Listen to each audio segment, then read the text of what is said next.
Same thing when I'm taping my show. I got to do these bonfires, which are, they're always really deep. And while you guys at home may doubt the truth of these things because it's TV, to me it's really real. So I always, before those bonfires, have to find a time somewhere on set to sit for 20 minutes quiet and get settled.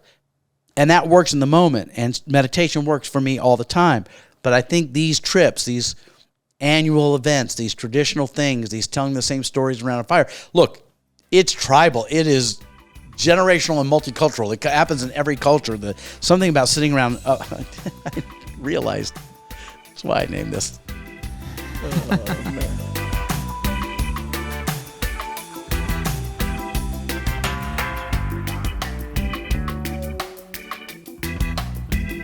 What's up, everybody? Welcome to the podcast, Bonfire Talks with me, Mark Wahlberg. Reminding you again that if it's not the Mark Wahlberg you were hoping to tune in for, check your spelling. That's not on me, but glad that you're here. If I seem tired, Caelan, it's because I've had quite a week of adventure. You told me a little bit about it. Well, first of all, that we went to the Bruce Springsteen concert last week, like we went out. That usually takes 6 or 7 days for us to heal up from having actually gone out in public. But then my son came into town. He lives in Norfolk, and he flew into town for a camping trip. So, backstory on this. When I first moved to California when I was 19, I was in this singing and dancing group. Again, I feel like every time I do an episode, I out a geekier version of me on this podcast. But I was in this musical... show business. Yeah, but this was not even show business. It was singing and dancing. It's like you're in the cast of Glee, but nobody's watching.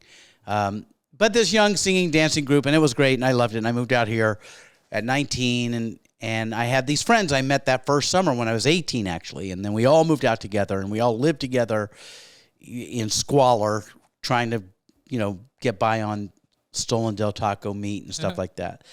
And those friendships I made back then have remained, like, really amazing that 40 years later. Yeah, that's great. We're really, and not only that, but these guys, there's a bunch of them, but these specific core guys, my family, my blood brothers here, we're not on the same political spectrum, like really not. And it's all right. Yeah, but that's probably a good thing. That's what I wanted to talk about. Right. Is that when we look at how divisive the whole world is, and again, I'm going to just kind of share. I want to share with you and you guys, what I was up to this weekend, because I'm still buzzing from it and hungover from it. Mm-hmm. But I'm always looking for the takeaway. Like everything in my life that happens to me, I'm always looking for what's the lesson out of this. Like what can I extrapolate and keep, and what can I discard, or what mirror of my, possible character flaws have been shown to me. Sometimes you walk in front of a mirror, metaphorically, and you see yourself behaving in a way that's not, that you want to work on. Yeah, sure. That's kind of, you as a human have already, you've evolved to its highest level. You're basically at nirvana right now. I wouldn't say that. I'm still trying to figure it out. And so, anyway, so I've known these guys, some of them since I'm 18, all of them since I'm 19. We lived in an apartment when I first moved to California. 6 of us lived in an apartment. And 2 of these camping buddies of mine were part of that. So there were 2 guys in one bedroom, 2 guys in another bedroom.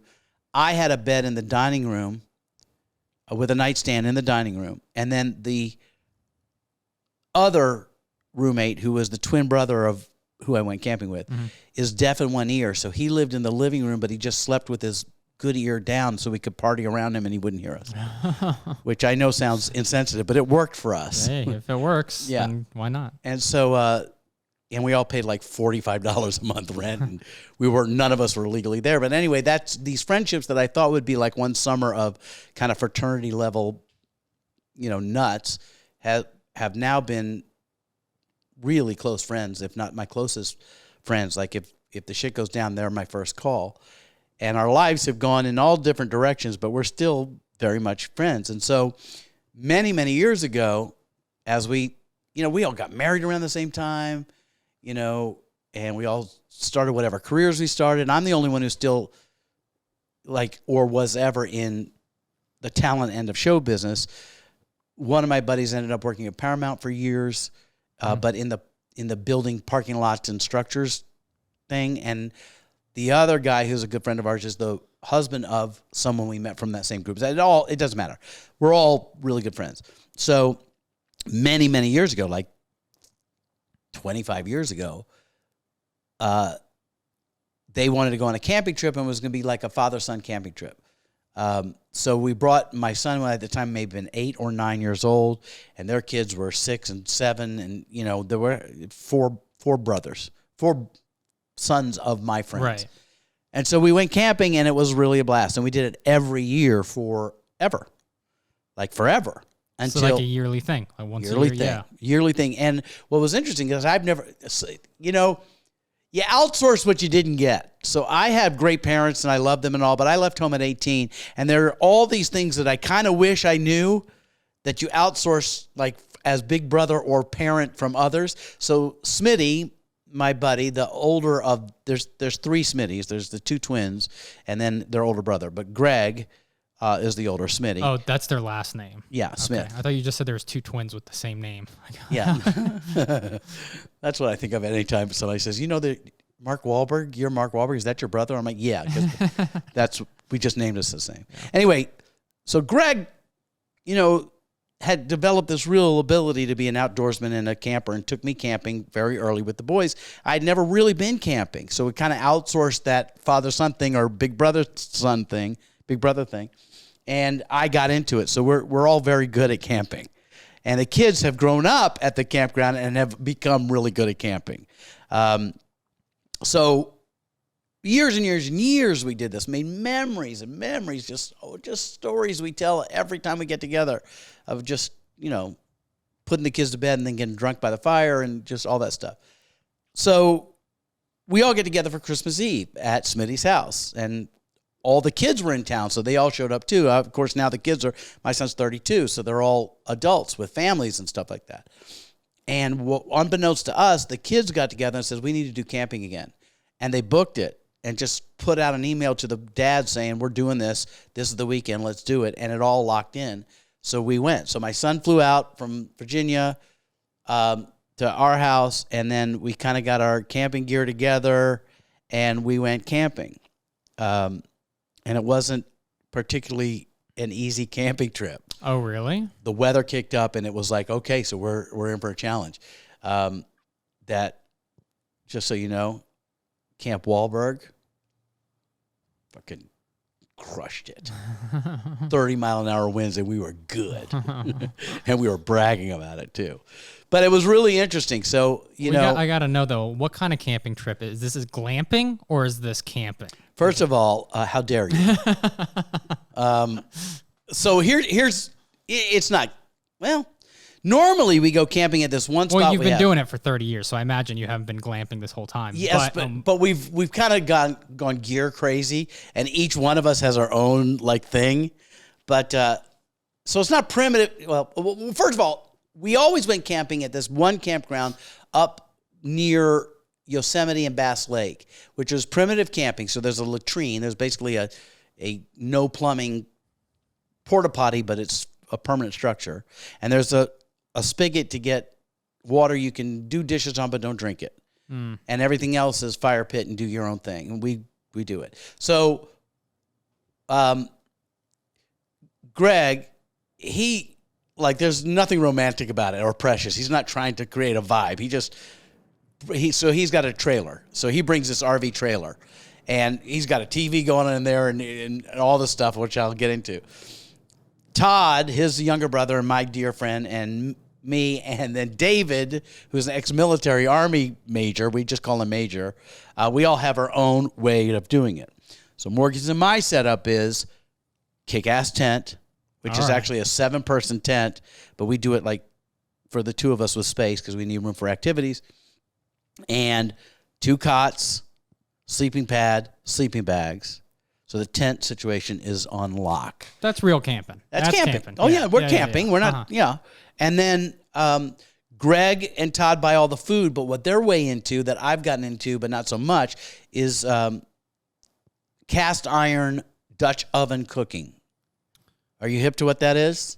No, I don't know about the Dutch oven part, but I like those videos that I see on social media of those guys out in the woods cutting up the steaks and throwing them out in the wilderness. Is that what you're talking about? Not chopping up your garlic on a wood thing and then throwing it in the fire and it's dirty and you eat it. But first of all, Dutch oven is not farting under the covers, which is another Dutch oven. It is also that. It is also that. And also something you can do at camping without anybody having a hard time with. That's one of the things I love is flatulence is allowed in public while camping.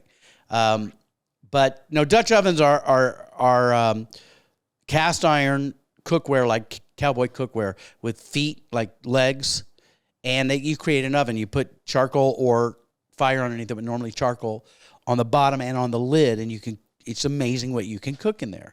Now, I bought one, and in the first page of what comes with the pot is how to make this cobbler, which is like not really cobbler, but really easy. And I do it everywhere, and people think I'm a chef, and that's my one gig. But I don't like to bring it. But Todd and Greg are really good at it, so they're constantly cooking stuff. Now, keep in mind, their idea of what's healthy for you and my idea of what's healthy for you,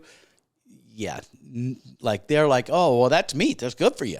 Like they're from the Midwest and that's their vibe. Yeah, I think I'm more in their camp probably then. And I'm in their camp for camping. But what's funny is it's a running joke that whatever I eat that they cook, I'm going to overeat and then either it's coming out of one end of me in the middle of the night, which is not something you like when you're camping because you have to get out of the tent, into the cold, find a bathroom or place to make that happen. Mm-hmm. But it is a running joke that I'm going to have some sort of gastric episode every time we go camping. This trip was no exception. So what happens is we camp in the morning. Todd gets coffee. He makes coffee in a camp percolator. It's kind of great. We all sit around and have coffee very early in the morning. Greg cooks breakfast. He likes to make this concoction in the pot, which is eggs, potatoes, cheese, sausage, in what ends up being kind of like just a loaf. You cut yourself a slice of it. It's really delicious. It's called Mountain Man. That's also in the booklet when you get the pot. And so all we really do, man, is we light a fire, sit in chairs, we smoke ridiculous amounts of cigars.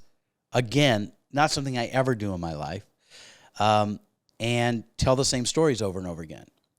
But really a trip to now do it when you're watching that the dynamic shifts, because it used to be us and bringing the kids and how do we entertain the kids and stuff like that.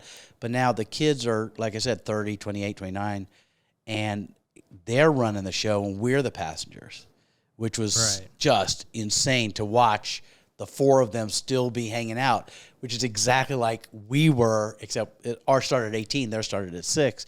And so it was emotional for me. I'm always up in my field, and they're like, but they too. Of course, we drank a fifth of Jameson on the first night, so people were feeling a lot of emotions. Yeah. And that was not a lot for them, but for me, I was just in the bag. But so anyway, I have my tent that I told you to set up. And we had it under a tree because weather was coming in. Under a tree, overlooking the lake, perfect spot, all, staked down. This was in. Todd set up his tent, and he'd been on the road with his wife, the whole 9 yards. And he set up his tent and was like, yeah, this is good enough. I'm like, you really need it. But you can't tell people what to do. Like, everybody does their own thing. No, we're good. He's got inflatable mattresses, electric. He's got all sorts of electric, because he's got these solar panels on his truck, and he's powering a refrigerator and a freezer in the back of the truck, like a legit refrigerator, freezer. Like, if the shit goes down, you go to these guys' houses, and then we will live fine. We will all gain weight because there's nothing not highly caloric, but nonetheless, they can make it happen. So he has the inflatable mattresses. He's got this big-ass tent. He's got all this stuff going on. And on the first night, the mattress collapsed. So he's like, I think Morgan woke up to pee and heard the pump trying to get that going. The second night when the wind was howling, his whole tent collapsed. So we're going to give him a fail on that part. Mm-hmm. Now there's David, we call the Major. He's from the Army, and his son. And he refuses to use any tent. I like his style. Yeah. There's a flex, and then there's when ego takes over. But that's his thing. He gets a cot normally when it's good weather, and his sleeping bag, and he sleeps under a tree, and sometimes he'll put a tarp over it in case it's rain. We had weather. Go ahead. Well, my one camping kind of experiences is we had a buddy that had a cabin up in Yosemite, and we'd go there every like April for like 3 or 4 years. We went to this cabin, and it was right on this like river right there, and so we would always just get just hammered every night, and be smoking weed, doing all that. Same. And I was known for every night I would take the pillows off of the couches, and I would go put them into the truck bed. And I would sleep. And that's where you sleep? And I'd sleep in the truck bed on the pillows because I like sleeping under the stars. And you're right about that. And I want to at some point turn the corner and talk about the value here, because there's such value. I've taken I loved it so much. I forced my wife and daughter to go camping with us with Morgan years ago, and they were so against it. I rented an RV because they will not shit in the woods. Mm-hmm. So, I rented literally a $2,000 bathroom for them to pee in when there's one right over there. But it's the experience of sleeping outside, the experience of the quiet, the experience of the elements, fire, water, wind. To me, it's a reset. It's important, and I crave it. And I think the girls got it too.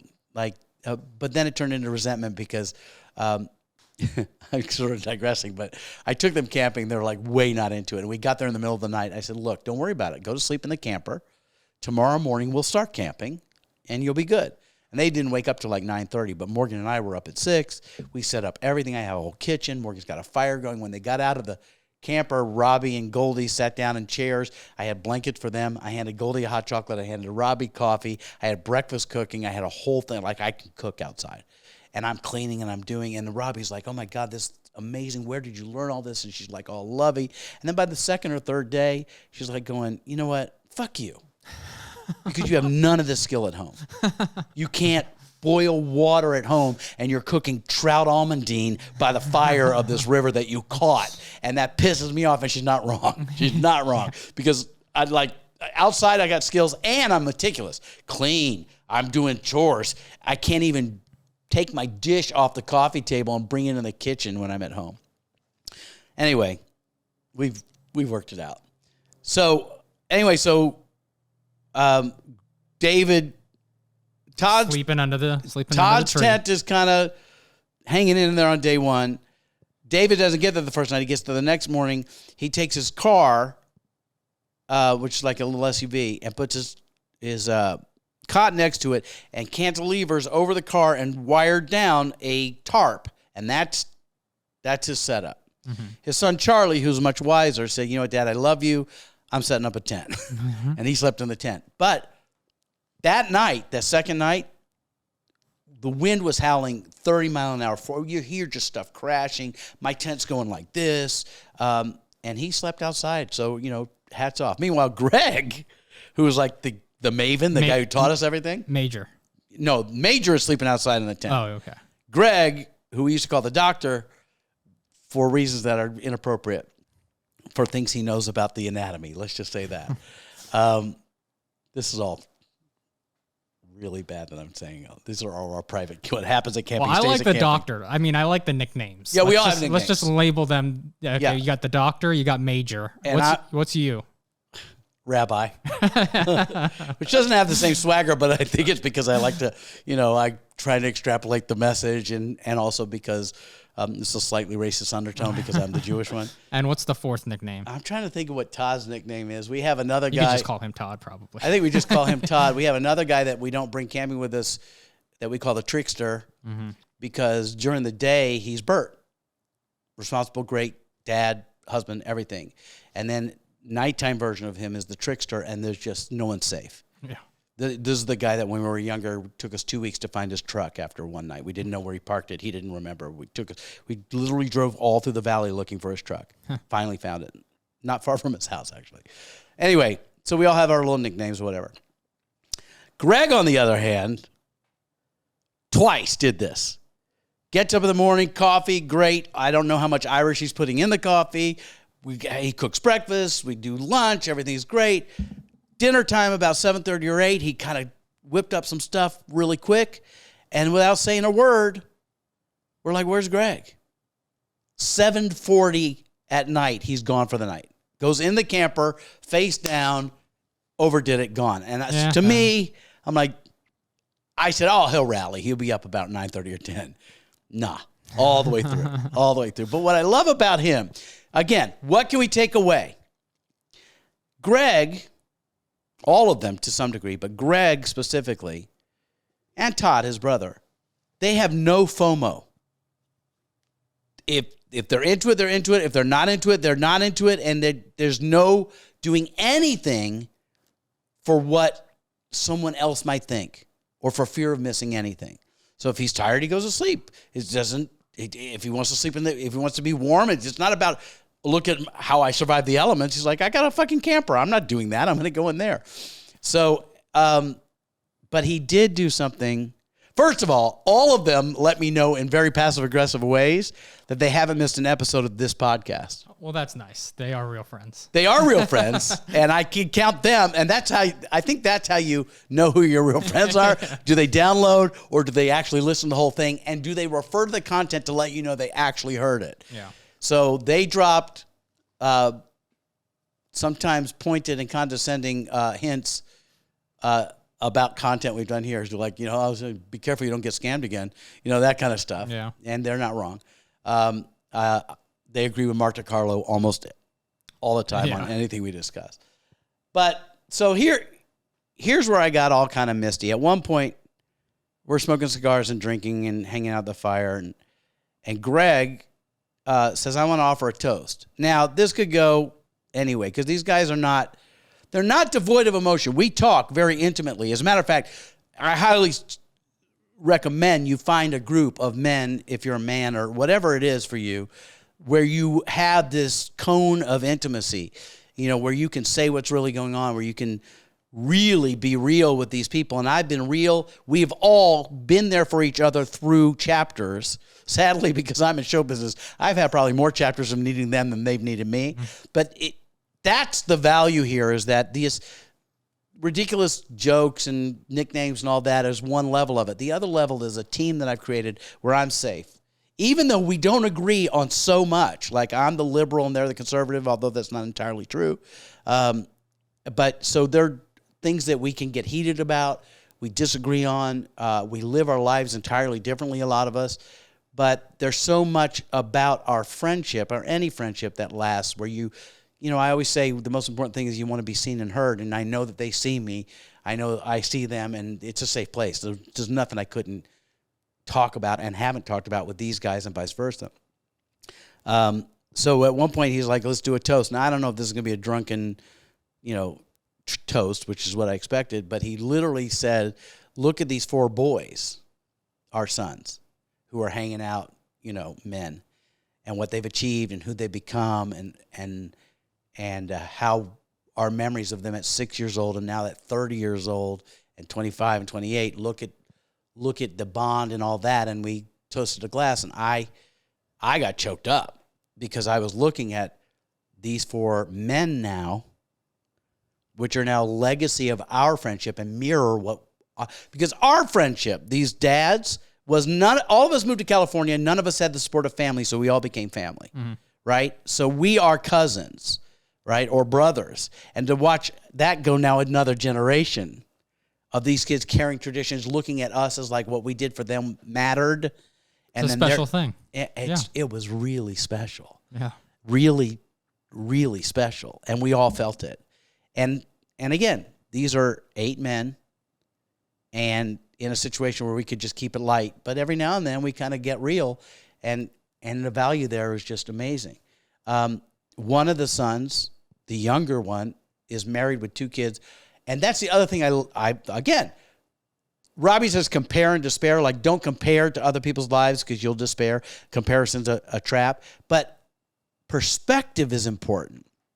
So having friends that don't do what I do for a living, don't live my lifestyle, don't have that situation, is a perspective check for me. So, just on every level, like the way we grew up parenting and how people parent now is they're so worried about their kids and this isn't safe and that isn't safe. And then I watched, Franklin, I watched Smitty raise Franklin this way. And now Franklin's got a not quite 2-year-old son he brought camping. That's aggressive, right? Yeah. Not for him. Kids throwing rocks. He's walking up and down. You know what child safety, like how you child-proof a home? Yeah. A campground is the exact opposite of that. Everything's sharp. Everything's rusty. Everything's hot. Fire, knives, just everything. And this 1.5-year-old kid is toddling around, got a little cut on his head. There is no panic or drama in the Smith clan. They don't do it.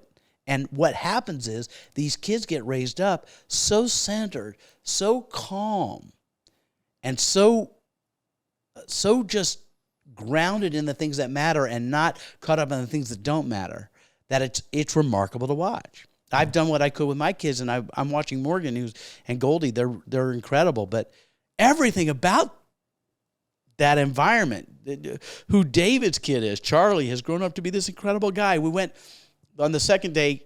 I rented a boat because Morgan and I are like, you can't be at the lake and not go on the lake. Right. And the weather seemed to be chill, so we went and got the boat. As soon as we were in line to rent the boat, the wind just started going, and we're like, fuck it, we're doing this.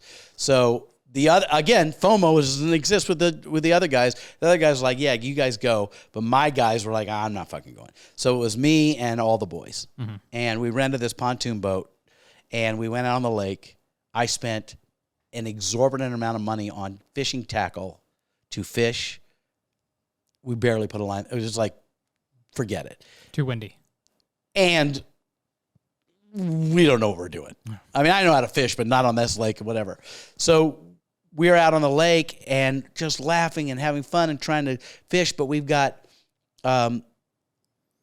Greg's grandson, who's like 12 now, who is with us, and the 1.5-year-old on this boat freezing. All this is going on, right? And I'm driving the boat. And but Charlie, the major son, brought a drone.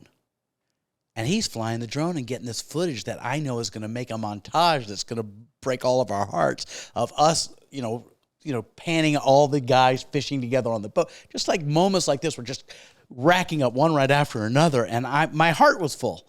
And for me, it was a reset. It was a reset of what's important in my life and what isn't. Stuff like Todd's like, I'm not spending money on water. I don't spend money on water. When I turn on the shower, I put a bucket in the shower. That's how we flush the toilet. I'm not paying to flush toilets. He's got plenty of money. But his value system, there's no romance in it. You know what I mean? It's not like, what will people think? No. I buy Pete's coffee for $14 a bag. He gets the same thing, Kirkland, and it's not that, Yeah. Everything, and yet the things that matter to him, he spends money on. So that reset of like, so that's how normal people live financially. No one has a thing about, you got to drive this, you got to do this. You know what I mean? That clarity and reset. Also, their take on stuff. It's also important to have people that live entirely different lives, that when whatever I'm grappling with, whatever I bring to the table for advice, I get this perspective that I don't get anywhere else. So that was really incredibly valuable. And then, I mean, anytime I get to spend with Morgan is special. Pretty special. Yeah. And also exhausting. Really? Yeah, he goes hard. And I don't like to leave the couch anymore. So we sounds like you go a little hard sometimes too, though. Apparently I do. And the problem is not that I can't go hard. The problem is I go too hard rarely. Like when I go ridiculous. And he's like, slow it the fuck down, Dad. I'm like, nah. You know, Jameson, whoa, whoa, whoa, straight. And I'm like, let's go for 20 minutes.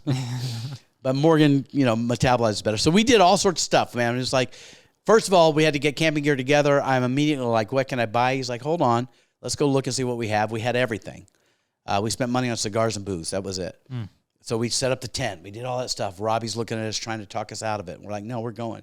So camping was great. Going up to camping and setting it up with him, without talking, like knowing what we're doing, bang, bang, bang, that was great. Watching him interact with everybody else, sharing stories about, you know, his experiences, and a lot of which I can't talk about. At some point I will, but right now I can't. He's gone through a lot in his life. That was great. So Thursday we get up there. We're the first ones there. We drove up. We stopped at, have you ever been to Cold Springs Tavern? Mm-mm. All right, so this is a classic biker restaurant tavern in the woods, in the mountains above Santa Barbara. Like, it's, for motorcycle people, that's like a place you go for lunch, and they're famous for a tri-tip sandwich. We did that on the way up. So great. Had a great time there. Then we got up to camping early. So we set up all our stuff. So the ultimate flex was when everybody pulled up. We're like, yeah, what's up? We're good. You know? And that was that. So that was Thursday, and Thursday was great. Thursday night was great. Friday, Major came with Charlie. That was great. And then as Friday went on, the wind kicked up. The sun was there, but we were getting cold. And we're looking at the weather, and the storm's coming in, and we're like, whatever. So Saturday night, Friday night, the wind kicked up. It got sporty, as they say in the military. Mm-hmm. And we woke up the next morning, and it's clouds, misty, and it's coming.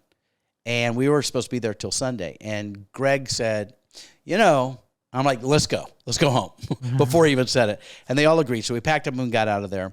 We actually packed up and then stood under an easy up for hours and ate. Greg still cooked in the camper, and we had breakfast. We stood under an easy up with rain coming down, just making each other laugh for the longest time. Already in our bag, already to go home. We go home. We're going to get home Saturday, and don't unpack the car, and we're kind of exhausted and hungover, and we turn on the Dodger game that had a rain delay because the weather was bad, and then it looked like they were going to play, and we've done this so many times, we're like, let's go. So it was literally, they were about to start the first pitch. We jumped in the car. He bought tickets online while we were driving. Yeah. We got there at the top of the second, the bottom of the second, right before the third inning. Great seats. Dodger game. Let's go. Mm-hmm. Had a great time in there. So this is the kind of stuff that's just like, I needed a playmate. You know? Yeah. I needed a playmate, and I had him, which was forcing me to do stuff I really didn't want to do. Mm-hmm. But here's why camping was so important to us. And I then started doing it with my family without the father-son thing, is that I used to like to go camping like in August. And what I would do is, the reason I would go was to take my kids into the woods. Sounds wrong. Right before school started. Get them away from the phone, get them away from everything, let them calm down and get clear before we start the hectic baseball practice, ballet, school, bang, bang, bang, bang, bang. What I found was, you go with your teenage son and daughter. You're really pubescent in those years. And, you know, as parents, we're constantly digging to find out what the, by the way, mm-hmm. Pocket dial for my brother-in-law again. It's a running thing. Yeah, this is becoming Yeah, I'm not answering. But what was interesting, and I've tried to teach parents this, so we're not hardcore fishing. It's like a stream, it's trout stream. You have little eggs. It's not, you know, you catch one, you release, whatever. But the sitting by the fire, saying nothing, or standing on a bank fishing and saying nothing, from the parent standpoint, you say nothing. All of a sudden, what's going on with them shows up, and they start sharing what you've been begging them to tell you during the regular year. Mm-hmm. So there's something about the passive way of getting in there, which is to get to a place where it's quiet, it's meditative, it's a different experience. There's no one looking, so there's no kid. None of their friends are making them feel self-conscious. You're now there, and when you allow that space, and you add elements like fresh air and fire and water and the trickle of the stream, all the stuff that we synthesize now and by listening to on a app, intimacy opens up with your kids. You start to learn what's on their mind and what their goals are and what they want to do, and that's probably the biggest value. And that's also, it's 4 days in the woods where they can actually do the summer reading they were supposed to do that's due next week. But I think there's a real value there that you got to sometimes get out, shake it up, and make space for your kids to open up to you, not you constantly asking them, how was school? How are you feeling? Did you feel good about that? What are your goals? What do you want to do? It's like, fuck it. They don't want to talk to you about any of that. That's why there's this dissonance. But doing something out in the woods or whatever it is for you lets that space happen where you can have a real conversation. I think that's so much of what my parenting philosophy has been and why I'm so amazed by who my kids have grown up to be. By the way, Morgan won't come on the podcast yet, but Goldie has a lot to say, but she's too busy. I'm like, can you come on today? Yeah. She's like, yeah, no, we're going to Montreal. I'm like, yeah, but I need like 30 minutes in the hotel. You can Zoom. Yeah, I can't commit to that. So thanks, Gold. Thanks. You can follow her at Lazy Ballerina Club, which is her lifestyle brand. Yeah. That's far bigger than anything I've ever done in media in 40 years. Yeah. And she won't come on my podcast. So maybe I shouldn't have taken her camping. Anyway, so that was I don't even know why I don't even know what there is to take from the story, but it was monumental for me. I feel like I've been through some chapters and seasons. I've been talking about a little bit of not knowing what the next move is and what I want to do and what's going on. And then, I didn't really want to go camping, but he flew in and okay. And, it's an interesting thing as a father that you see yourself sometimes through the eyes that they see you. So when your kids are around, you step up and you don't afford the self-indulgent depression or lack of activity or whatever. You if you can't do it for you, you do it for your kids kind of thing. Right. And so, I stepped up and we went out to eat and we go buy the stuff we need to do. And we set up the camp and all this stuff. So I'm really grateful that I had that experience. And I'm also really grateful to have these friends of mine for 40 years who are more than friends and I was going to say offer me perspective and support without judgment, but there's plenty of judgment because I'm the Hollywood dude, like plenty of judgment. Like you have no idea. But it always comes from a place of there's no doubt in the pride they have in me and what I've accomplished in my world and my respect for what they've accomplished in their world. So that's always there, but of course we're just busting each other's balls all day long. Yeah. The only thing I feel judged by is when I don't put a bucket in my shower. Like I'm wasting water. So now I'm looking around at everything I waste because Todd doesn't waste anything. He's brilliant. Yeah. So anyway, that was what was up. And now he flew home yesterday and I'm back to, Robbie and me doing our thing. But I really got to, just sum it up by saying that the lessons for me were a couple. One is every now and then you do it on your computer, you do it on your phone, you do it all the time. You got to reset. You got to shut down, reboot, reset. And for me, it's friends that you know from a chapter before the chapter you're in because they have perspective.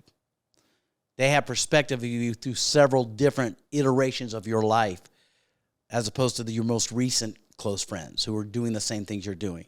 So that reset is great. To check into something quiet, simple, and slow your roll, get off your phone, get off and sit around a fire and just connect is far more valuable than I think people see on the most people say, I don't want to go camping because it's dirty and gross and blah, blah, blah. And I get it. But find whatever it is for you that is that thing. Because spending time with people who know you from before you were who you are, and spending time with yourself without the distraction of everything else that matters, you think that matters, is where I get clear before I try to attempt to move mountains in life again. Same thing when I'm taping my show. I got to do these bonfires, which are, they're always really deep. And while you guys at home may doubt the truth of these things because it's TV, to me it's really real. So I always, before those bonfires, have to find a time somewhere on set to sit for 20 minutes quiet and get settled. And that works in the moment, and meditation works for me all the time. But I think these trips, these annual events, these traditional things, these telling the same stories around a fire, look, it's tribal. It is generational and multicultural. It happens in every culture. Something about sitting around, I realized that's why I named this. Oh, man. But there's something about sitting around a fire to have a conversation in the dark, in the woods you now realize how small you are when winds are blowing your shit around and you have to create fire to eat, all that stuff. Just the elements. It grounds you, metaphorically and literally. And I highly recommend it. I don't know that in watching this podcast, you're saying, wow, he really seems grounded now. I'm still same frenetic nut job. Well, it's evolutionary. It's how we evolved. So that's exactly right. Yeah, it's built into us, our DNA, and our biology. That's exactly that need right. for the bonfire. Yes, and what I also, by the way, one final note of the difference between the romance of it. Like I want to do things naturally at the campground and a flint and shit like that. Here's Todd.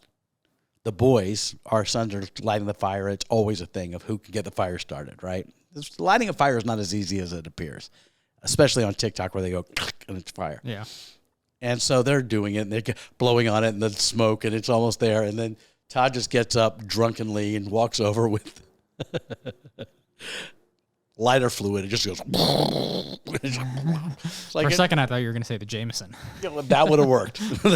We could have breathed on it and it would have worked at this point. So anyway, several bottles of Bullet, Jameson, cheap cigars. And that's the other thing. Cheap cigars and fine cigars. Morgan and I went to the store and bought cigars. $200. Mm-hmm. Todd had cigars. $2.05 a stick. I won't pay $1 more. And they were just as good. Yeah. Anyway, so I guess two things. One is I know that you're listening because you called my shit out for a whole weekend. So let me just say right here, Todd, David, Greg, all the boys, all of you guys, I love you. Thanks for listening. And if I said anything that you're upset with, I know I'm going to hear it anyway.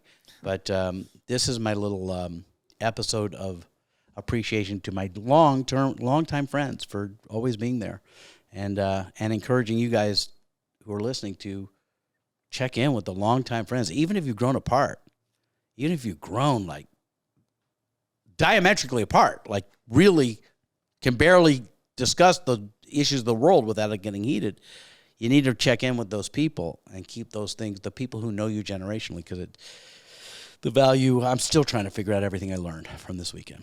Mostly that we're superior in the tent building and that we can survive elements. That if this were a reality show, you wouldn't be voting the Wahlbergs off your fucking island, because that's what's up. All right. That's all I got, man. Nice.